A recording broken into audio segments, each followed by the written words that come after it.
देश में बढ़ती स्वास्थ्य मुसीबत के बीच केंद्र की सत्ता पर काबिज बीजेपी बाकी राज्यों में भी अपने पैर पसारने की कोशिशों में जुटी है, जिसके मद्देनजर हाल ही में केंद्रीय गृह मंत्री अमित शाह ने वर्चुअल रैली के जरिए बिहार की जनता को साधने की कोशिश की। तो वहीं आज शाह ममता बनर्जी के गढ़ पश्चिम बंगाल में गरजे। जी हां, शाह ने आज यहां भी वर्चुअल रैली कर चुनावी बिगुल बजा दिया। इस दौरान शाह शायराना अंदाज में सूबे की सरकार पर बरसते भी नजर आए।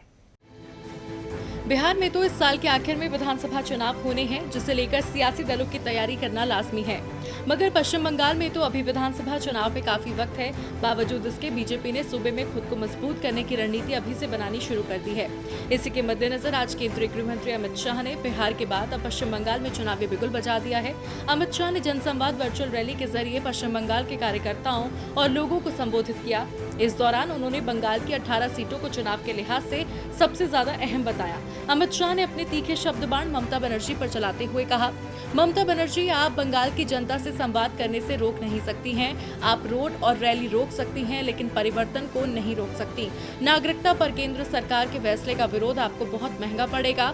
जब मत पेटी खुलेंगी तो जनता आपको राजनीतिक शरणार्थी बनाने वाली है। इसके अलावा शाह ने कहा, जब केंद्र सरकार ने नागरिकता का फैसला लिया तो ममता जी का चेहरा गुस्से से लाल हो गया था। मैंने इतना गुस्सा कभी किसी में नहीं देखा। ममता जी, आप नागरिकता के फैसले का विरोध कर रही हैं। इसके साथ ही शाह ने ममता से उनके शासनकाल का हिसाब भी मांगा। शाह ने कहा, हम अपनी सरकार का हिसाब दे रहे हैं।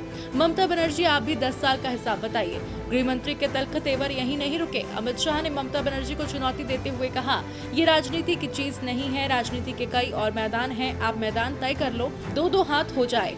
शाह ने कहा, बंगाल में सत्ता बदलेगी और शपथ के 1 मिनट के अंदर आयुष्मान भारत योजना बंगाल में लागू हो जाएगी। आपको बता दें, केंद्र की आयुष्मान भारत योजना पश्चिम बंगाल में लागू नहीं की गई है। इस दौरान शाह ने मोदी सरकार का जमकर बखान किया। अब शाह ने ममता बनर्जी को खरी खरी सुना भी दी और अपनी सरकार का बखान भी कर दिया। लेकिन देखना ये होगा कि शाह की रैली बंगाल में दीदी का किला ढहाने में कितनी कारगर साबित होती है। डीबी लाइव की रिपोर्ट।